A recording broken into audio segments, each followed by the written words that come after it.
Mulinga muta. Muli bulungi.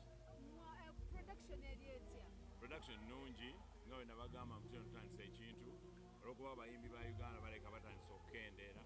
oba okuba mutino tulina abatono bayimba wanne wali tusazeewo kyokola nasalawo okutandika Cheza Productions tutandika abayimbi abapya mubalabe tubajjeyo nga twajjayo bali nga twagala okuleeta emijiji emipya tutandika okuwulira nga balangako Vanessa Nancy nga balangako Doreen Nazi balangako Joanna Nakintu kwegamba ng'olaba abapya kyokola nakola Cheza Productions. Production emutaliimu bayimbi bali eri nti gundi wuno oba Desire yavudde South Africa America nedda bayimbi bato bokka bayimbi bato bapya bakola live music they don't play CD bajja mu rehearsal ne babeera mu rehearsal the whole week bw'oba wajja mu Cheza olina okuba mutino omulimu gw'olina guveeko osale okukola omulimu gwe bayita okuyimba kyobola abakuba live tebakola mirimu mirala emirimu gye bakola gyonna bagivaawo kati under me Mbasuza, Baliza, Balwa, Bernanz. Omulimu gwebale? Ngukola. Ndina okuleka ettaffaali mu industry. Engeri gye tutandise okuba kati tukuze, tulina okuleka ate omukululo, tutraininge ba MC abapya, traininga abayimbi abapya, tubeere naffe wali nga tugamba ekintu kino tekyetaagisa ssente okweyungako. Tulina Katonda yatuwa ssente gy'okola tusobola okumaintaininga abantu bano, kati tuli mu mwaka, tuli mu rehearsal. Bana bewafuna muri Vanessa Nancy y'omu ku bo kyobola abantu bali tulina okumuba era olaba muti wabeera ku stage n'okubeera ebbali ata balina okuba abantu bye bagamba she's the best omanyi mwana muto naye ng'alina empisa omanyi ffe tetukolagana batalina mpisa she's very young she's understanding awuliriza akuwa respect obwadde tuli ayo naye nga ffe ababadde mu audience bagamba omwana abadde ne confidence kyekintu kyemusooka okubaga mu baana bammwe oba tuba traininga okuba confident era tulaba mistake kyobola turecordinga whatever shows they go on ne tutegezaako okulaba tubatereeza mutino kalibolabo tukugenda mu bantu tobatunuulira abantu batunuulire naye nga tobatunuulidde otunula omuntu wano naye nga tomutunuulidde okyetaaga abaana abalala bana be tulina bamala najja n'abaana be nayita ku box bali abaana ne bajja bina benzija nga nsala kati tulina abayimbi ba Cheza ddala abayimba like 5 weetaaga mulala ankwate kwabo Vanessa Nancy wetu kumanyidde mu management ng'olina management gy'olina ne manager gwe watambulanga naye tugambe nti wamusuulawo nedda mukwano Mulangira Ndawuso nze okuba mu Cheza Production tekijjaawo manager tavaawo we still work in the same ekintu kisigala kyekimu naye nga for now tuli mu Cheza Production naye nga manager naye waali tutambula naye yes si bwe kiri nti twasayininga naye nga ndi mu Cheza tekijjaawo nti manager taliiwo okitegeere nsanzeeyo ebintu bingi nnyo first of all ekisookera ddala ensobi zikkirizibwa naye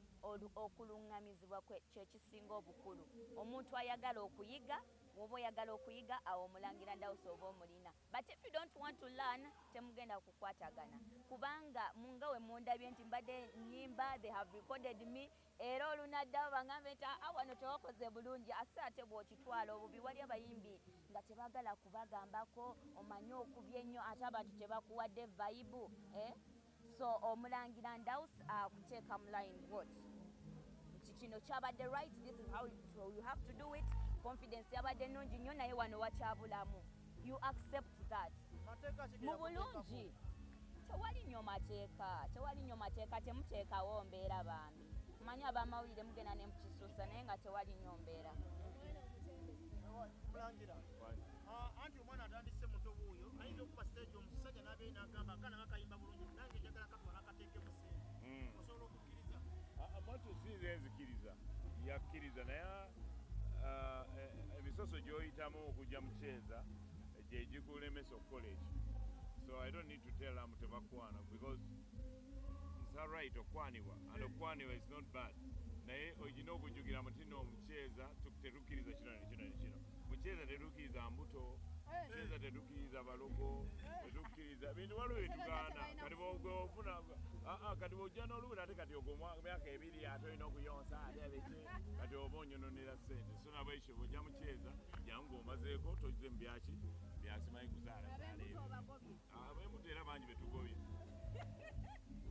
bangi abala bajja tebaziina abamu bazifunira omwo bakuba babalako ku stage emu nga balina omunene so nabo ekityo embuto zaabwe bagende balabire obwana baabwe bamalize bafune abalala okuyimba tebakomawo saagala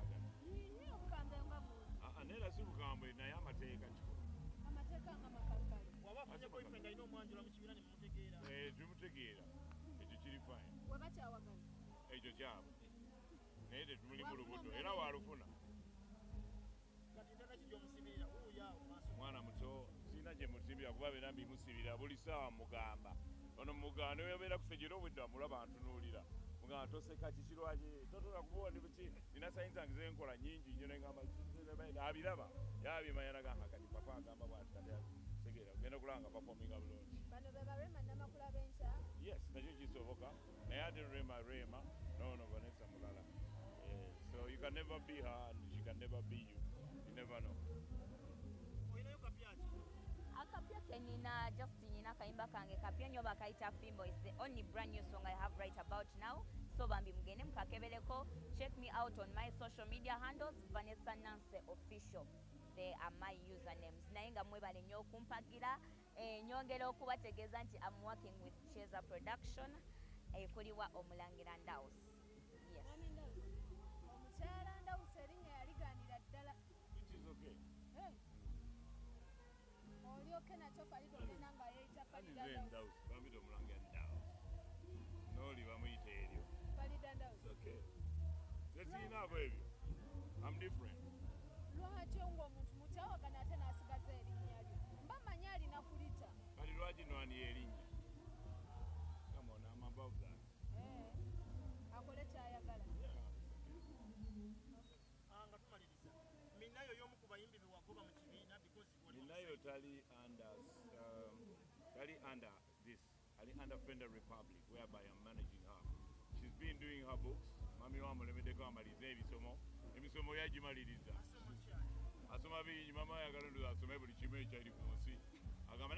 ati kati lyera bote ate respecting yanyo mama nengamba okay fast do that but she's there she's okay she's naye tugenda kola under Fender Republic yeah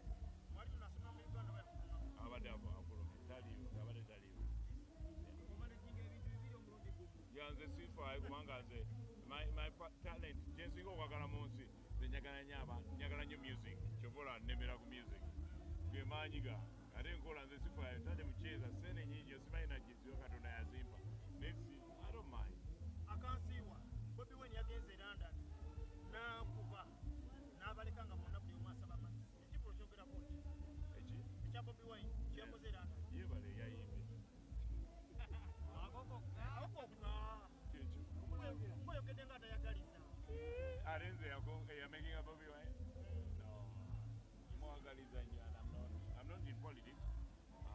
I'm Gargamel you know that ate nze nkuba ennyimba zaabwe ate nze MC ate nze nkola obulango bwabwe so sina grudge yonna yonna na muntu yenna but I'm happy for Bobi Wine waba aze ku stage in London after all those 10 years which is okay and he performed as a musician Bobi Wine badde tayimba kintu kyonna ku stage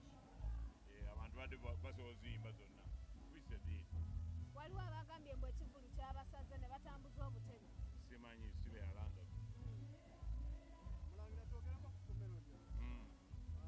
Recently tubadde tulaba nga tukyafulumya abaana. asiyakolaki Abaana nga tebakyafuluma. bakyafuluma nga twatikira last year 47 no we have abaana basoma naawo Ssomero yeetaaga somero gyeriri Gauss Communication School of Media Gayazi terivaawo okujja omubangulakulanja. ayagala kujja of course agenda ku ssomero oba nakuba essimu oba you know you are free anyone can come ate fe tetulina ebyo qualifications z'omwana waliwo abantu balina talent nga tebasoma nga alina talent so we bring you on nojja nosoma production and all that we teach you Akansiibwa nti mubadde mu media industry ebbanga ddene nnyo naye n'abaana abazze nga mukyalimu babaleseemu ne badduka ne ogende bweru okuba ebyeyo. Kintu kino kirekawa media industry mukulabako ekkirira oba eyambuka kubanga kyekino kyetukola okuleeta bano kati bane tulina talents mu Uganda toziraba kati abayimbi bwe bakikuba ne kigaana n'agenda akole ekirala nga ffe tuleeta bano ate bannamawulire media personality media personalities abagenze tebagenda naye